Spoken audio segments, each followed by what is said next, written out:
यवतमाळ तसेच नांदेड या दोन जिल्ह्यांच्या मध्यभागातून वाहणाऱ्या पैनगंगा नदीला पूर आला। यामध्ये यवतमाळ तसेच नांदेड या दोन जिल्ह्याला जोडणाऱ्या विदर्भातील शेवटच्या टोकावर असलेल्या यवतमाळच्या कवठा बाजार येथील पैनगंगा नदीवरचा पूल पुरामुळे वाहून गेल्याने यवतमाळ आणि नांदेडचा संपर्क तुटला आहे। नांदेड सार्वजनिक बांधकाम विभागाचा पितळ या निमित्ताने उघडं पडलं असल्याची चर्चा सुरू आहे। यवतमाळच्या कवठा बाजार आणि नांदेडच्या माहूर तालुक्यातील वडप साफडसा या गावांना पैनगंगा नदीवरचा पूल पुराच्या पाण्यामुळे वाहून गेल्याने सध्या तरी दोन्ही जिल्ह्यांचा संपर्क तुटला आहे। शेतकरी कष्टकऱ्यांच्या प्रश्नांवर जाब विचारणाऱ्यांवर राष्ट्रवादी काँग्रेसचे पदाधिकारी हल्ला करत आहेत, परंतु आता घोडा मैदान जवळ आहे। कर्जमाफी, शेतमालाला भाव आणि पीक विम्याच्या प्रश्नावर अखिल भारतीय छावा संघटना लढा उभा करणार आहे।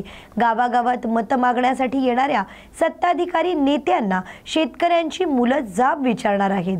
कर्जमाफीसह शेतकऱ्यांचे इतर प्रश्न सोडविल्यास नेत्यांना गावबंदी करू असा इशारा अखिल भारतीय छावा संघटनेचे नेते विजयकुमार घाडगे यांनी दिला आहे।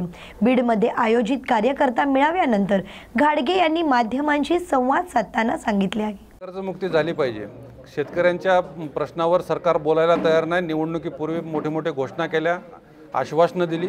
सरकार बसल्याबरोबर पहिल्या कॅबिनेटमध्ये शेतकऱ्यांच्या कर्जमाफीच्या संदर्भात निर्णय घेऊ अशा पद्धतीच्या घोषणा या राज्य सरकारमधल्या 3 लोकांनी दिल्या होत्या, परंतु ते आतापर्यंत 3.5-4 महिने उलटूनही 750 शेतकऱ्यांनी आत्महत्या केल्याच्या नंतर सुद्धा सरकारचे डोळे उघडत नाहीत। शेतकऱ्यांची पोरं तुम्हाला प्रश्न विचारायला आले तर तुम्ही शेतकऱ्यांच्या पोरावरती हल्ला करताय, त्याचा निषेध आहे। परंतु राज्यातल्या शेतकऱ्यांच्या कर्जमाफीच्या संदर्भात, सोयाबीनच्या भावासंदर्भात, कापसाच्या भावासंदर्भात आणि पीक विम्याच्या संदर्भात आम्ही राज्यामध्ये शेतकऱ्यांच्या पोरांची एक फौज तयार करतोय। राज्यामध्ये प्रचंड मोठं जन आंदोलन शेतकऱ्यांचं उभं राहणार आहे। नाही, आम्हाला शेतकऱ्यांच्या पोरावरती तुमच्या सत्ताधारी गुंडांनी आमच्यावरती हल्ला केला होता, परंतु तुम्ही आता मतं मागायला आमच्या शेतकऱ्यांच्या दारात येणार आहेत तर आमच्या शेतकऱ्यांच्या हातात फावडा आहे आणि रुग्ण आहे। तशा पद्धतीने तुम्हाला जाब विचारला जाईल। कर्जमाफीचं काय झालं, सोयाबीनच्या भावाचं काय झालं, कापसाच्या भावाचं आणि पीक विम्याचं, या 4 प्रश्नाचे उत्तर जर तुमच्याकडे असतील तरच तुम्ही मतं मागायला या, अन्यथा तुम्हाला मतं मागायचा अधिकार नाही। कारण तुम्हाला गावबंदी केल्याशिवाय महाराष्ट्रातला शेतकरी शांत बसणार नाही। शेतकऱ्यांच्या पोरावरती हल्ला झाला याची चेष्टा अजित पवारांच्या पक्षाकडून केली जाते आणि त्यांचे जो प्रदेशाध्यक्ष आहेत सुनील तटकरे यांनी जो सत्तेचा माज लातूरमध्ये दाखवला आमच्यावरती हल्ला घडवून आणून, तो माज शेतकऱ्यांची पोरं उतरवतील, परंतु अजित पवारांना सुद्धा हे परवडणार नाही। शेतकऱ्यांच्या पोरावरती हल्ला केल्याच्या नंतर काय घडू शकतं, तुम्हाला कृषी मंत्री बदलावा लागलाय, उद्या तुम्हाला घोडा मैदान लांब नाही, तुम्हाला राज्यातल्या जनतेसमोर जायचं आहे मतं मागायला। शेतकऱ्यांची पोरं फावडन रुमनं घेऊन उभारले जातात। कल्याणच्या 12वे गाव परिसरातील सकाळी धक्कादायक प्रकार उघडकीस आला।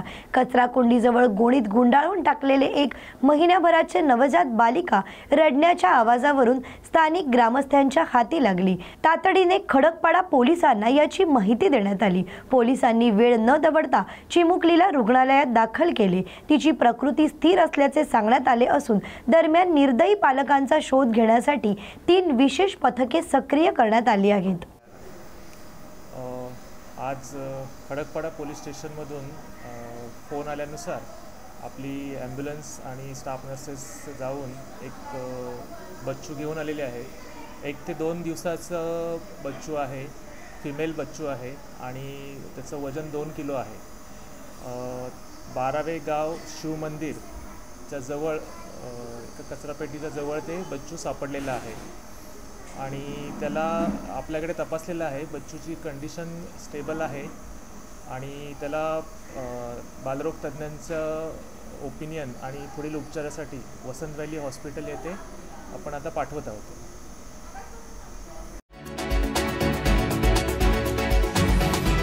जालना तालुका खरेदी विक्री संघाची निवडणूक बिनविरोध संपन्न झाली आहे। शिवसेना आमदार अर्जुन खोतकर यांच्या हस्ते सर्व नवनिर्वाचित संचालक मंडळाचा सत्कार करण्यात आला।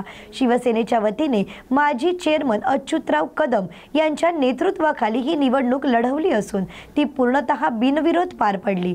पुन्हा एकदा ही संस्था बहुमताने आम्ही आमच्या ताब्यात घेण्यासाठी यशस्वी झालो आहोत याचा आपल्याला अभिमान असल्याचे खोतकर यांनी म्हटले आहे। या निवडणुकीत खासदार कल्याण काळे, आमदार हिकमत उढाण, माजी मंत्री राजेश भैया टोपे, माजी आमदार अरविंदराव चव्हाण यांचे सहकार्य लाभल्याने खोतकरांनी सर्वांचे आभार व्यक्त केले आहेत. जालना खरेदी विक्री संघामध्ये पुन्हा एकदा आमच्या पॅनलने या ठिकाणी बाजी मारलेली आहे. निर्विवादपणे संपूर्ण बिनविरोध ही निवडणूक पार पडलेली आहे. या निवडणुकीमध्ये ही निवडणूक शिवसेनेच्या नेतृत्वामध्ये माननीय अच्युतराव कदम हे आमचं नेतृत्व या ठिकाणी या पॅनलचं करत होते. परंतु आम्ही फक्त पक्ष न बघता माननीय अरविंदराव चव्हाण साहेब असतील, माननीय हिकमत दादा असतील, माननीय टोपे साहेब असतील, या सर्व लोकांना आणि माननीय कल्याणरावजी काळे असतील यांच्या सर्व लोकांना आम्ही या ठिकाणी घेऊन ही निवडणूक पूर्णतः बिनविरोध करून घेतलेली आहे आणि एक चांगला पायंडा या ठिकाणी या निवडणुकीच्या निमित्ताने पार पडलेला आहे. आमचे सर्वच्या सर्व उमेदवार या ठिकाणी बिनविरोध या ठिकाणी विजयी झालेले आहेत. आमचा या ठिकाणी झेंडा फडकलेला आहे. शुभेच्छा. पर्यावरणाला सहयोग करण्यासाठी पर्यावरणपूरक शाडूच्या मातीची श्री गणेशाच्या मूर्तीची स्थापना करण्याचे आवाहन सरकारतर्फे दरवर्षी करण्यात येत असते. या आवाहनाला प्रतिसाद देत पर्यावरणाचा ऱ्हास रोखण्याच्या दृष्टीने शिवसेना ठाकरे गटातर्फे नवी मुंबईतील नेरूळ येथे शाडूच्या मातीपासून श्री गणेशाच्या मूर्ती बनवण्याच्या कार्यशाळेचे आयोजन करण्यात आले. या कार्यशाळेत नवी मुंबईतील अनेक नागरिकांनी तसेच लहान विद्यार्थ्यांनी सहभाग घेत श्री गणेशाची मूर्ती बनवण्याचे प्रशिक्षण घेतले. केवळ प्रशिक्षण नाही तर आपल्या हाताने बनवलेल्या सुबक श्री गणेशाच्या मूर्तीची स्थापना गणेशोत्सवात करण्याची गणेश भक्तांची इच्छा देखील या शिबिरामुळे पूर्ण झाली. या स्तुत्य उपक्रमाचे आयोजन प्रकाश पाटणकर यांनी या शिबिराविषयी अधिक माहिती देताना सांगितले. मी विभाग प्रमुख प्रकाश पाटणकर, शिवसेना उद्धव बाळासाहेब ठाकरे नवी मुंबई पक्षाच्या वतीने आज आम्ही शाडूच्या मातीपासून गणपती बनवण्याचं शिबिर आयोजित केलं आहे. हे शिबिर आम्ही गेले 5 वर्ष करतोय आणि याचा मेन उद्देश असाच आहे की पर्यावरण मुक्तता. पूर्वी हीच मूर्ती आपण पीओपीने बनवत होतो, त्यामुळे मूर्ती जरी विसर्जन केली तर ती पूर्णपणे विसर्जन होत नव्हती. परंतु शाडूची मूर्ती आपण विसर्जन केली तर विदिन 1 ते 2 तास ती पूर्णपणे विसर्जन केली होती आणि त्याने पर्यावरणाला बिलकुल हानी पोहोचत नाही. आमच्या शिबिराचा हाच एक उद्देश आहे आणि या शिबिरासाठी माझे सर्व मित्र, सर्व सहकारी वर्ग, शिवसेना उद्धव बाळासाहेब ठाकरे पक्षाचे जिल्हा प्रमुख प्रकाश पाटील साहेब, उपजिल्हा प्रमुख घोसाळकर साहेब, अतुल कुलकर्णी साहेब, शहर प्रमुख ससाणे साहेब, विभाग प्रमुख धनावडे साहेब, उपविभाग प्रमुख डावकर साहेब, महेश गुरव साहेब, संतोष गुरव साहेब, तांबडे साहेब, सर्व पदाधिकारी शिवसेनेचे गेले 8 दिवस झटत आहेत आणि त्यामुळे हे शिबिर पूर्णपणे सक्सेस झाले आहे. मी सर्वांचं पुन्हा जाहीर अभिनंदन करतो आणि आभार मानतो. तसेच आमचे मित्र जतीन भाविस्कर हे आर्टिस्ट आहेत. गेले 5 वर्ष ते इकडे येत आहेत आणि मुलांना शाडूच्या मातीपासून कसं गणपती बनवतात हे अगदी लहान होऊन त्यांच्याकडून एका दिवसात गणपती बनवणं हे शक्य नाही. आपल्याला चित्र बनवता येत नाही, पण हीच लहान मुलं अगदी 4 ते 5 तासामध्ये पूर्ण गणपतीची मूर्ती बनवली जाते. त्याबद्दल मी त्यांचाही आभार मानतो आणि माझ्या सर्व सहकाऱ्यांचं पुन्हा एकदा हार्दिक अभिनंदन करतो, आभार मानतो. धन्यवाद. जय हिंद, जय महाराष्ट्र. आज या ठिकाणी शिवसेना उद्धव बाळासाहेब ठाकरे पक्षाच्या वतीनं शाडूच्या मातीच्या मूर्तींच्या लहान मुलांसाठी शिबिराचं आयोजन केलं. या शिबिराचा मुख्य उद्देश याच्यासाठी की लहान मुलांच्या कलागुणांना वाव मिळून आज आमच्या विभाग प्रमुख पाटणकर साहेबांनी सांगितलं त्याप्रमाणे की लहान मुलांमधलं कला कौशल्याचा इथे हे होऊन आणि नवीन नवीन असे मूर्तिकार या शिबिराच्या माध्यमातून घडावं यासाठी या पक्ष शिवसेना उद्धव बाळासाहेब ठाकरे या पक्षाच्या वतीनं या शिबिराचा यशस्वी असं आयोजन या ठिकाणी करण्यात आलं. माझं नाव अविनाश हरिचंद्र तांबडे, शाखा प्रमुख, प्रभाग क्रमांक 36.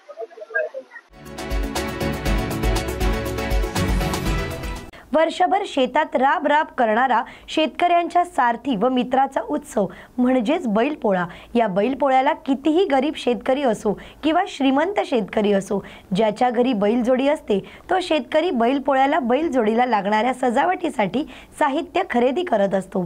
चोपड्याचा आठवडे बाजार म्हणजे रविवार असतो, तर येणाऱ्या रविवारच्या आधी पोळा असल्याने तालुक्यातील शेतकरी आठवडे बाजारात खरेदी करण्यासाठी आले असतात.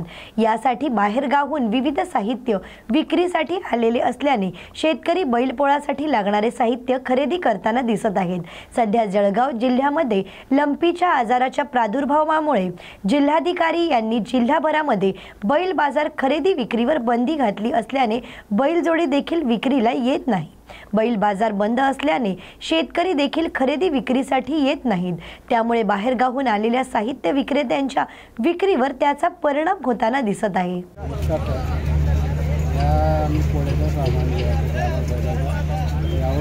दोन बाजार लंपीच्या आजारामध्ये बैल बाजार बंद होता, त्यामुळे थोडीशी मागे वाढली.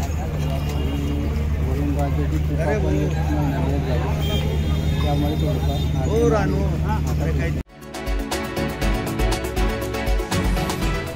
नांदेड जिल्ह्यात 2 दिवसांपासून सुरू असलेल्या संततधार पावसामुळे नदी नाले ओढ्यांना पूर आला आहे.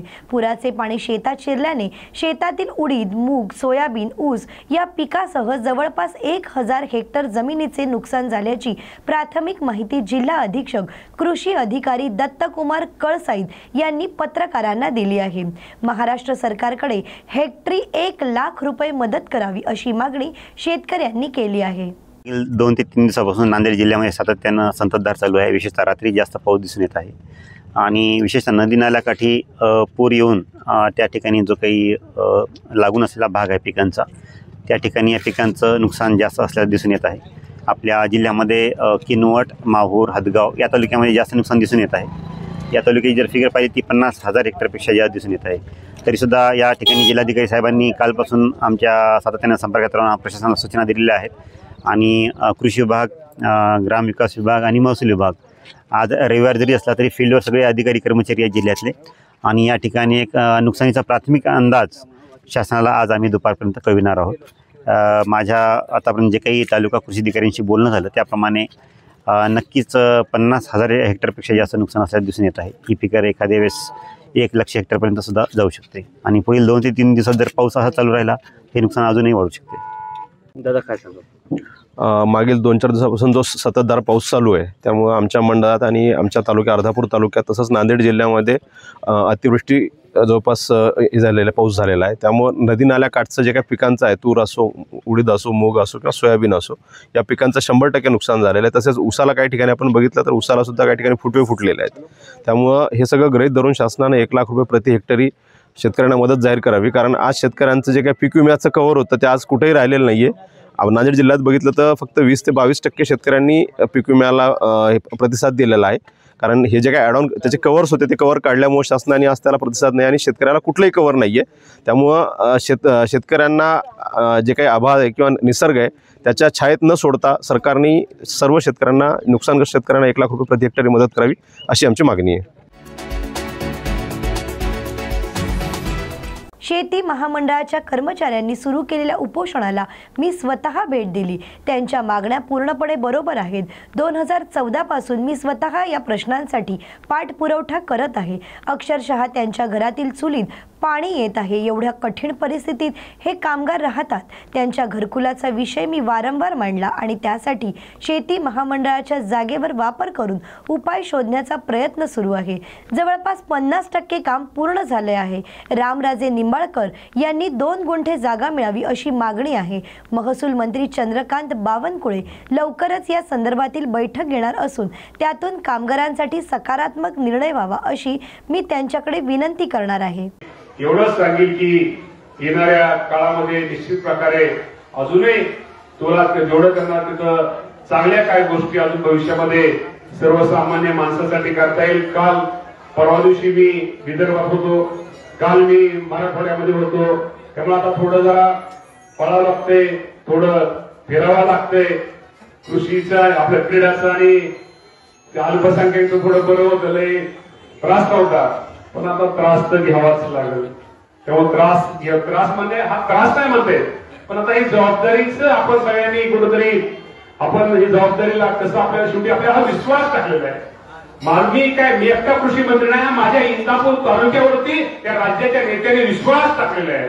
तर इंदापूर तालुक्याचं नाव कसं वाढेल, इंदापूर तालुक्याच्या माध्यमातून एक कुणीतरी कृषी मंत्री होता. म्हणजे आज मी तुम्हाला प्रामाणिकपणे सांगतो, माझी काम करण्याची पद्धत वेगळी आहे. शेती महामंडळाचे कर्मचारी आज इथं उपोषणाला बसले, तिथं मी आज भेट दिली. खरं तर माझ्या त्या कामगारांच्या ज्या मागण्या आहेत त्या मागण्या अत्यंत बरोबर आहे. 2014 सालापासून माझ्यासारखा कार्यकर्ता त्यांच्या मागण्यासाठी प्रश्न मी स्वतः लावून धरलेला आहे. खरं तर आता पावसाळा झाला, जर माझं म्हणणं आहे की जर त्यांचं घर पाहिलं तर अक्षरशः घरामध्ये त्यांच्या चुलीमध्ये भर स्वयंपाकामध्ये स्वयंपाक चालू असताना पाणी होतं आणि अक्षरशः चूल वेचते. त्यांची संध्याकाळची झोपण्याची सुद्धा गैरसोय.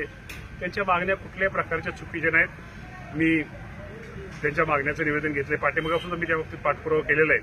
त्यांना जो घरकुलाचा विषय होता तो शेती महामंडळाच्या घरकुलाच्या जागेमध्ये त्यांना घरकुलाला जिथं घरकुल मंजूर होतं शासनाची तिथं शेती महामंडळाची जागा देण्याचा प्रयत्न मी तिथं तो 50% ते काम आपलं झालेलं आहे.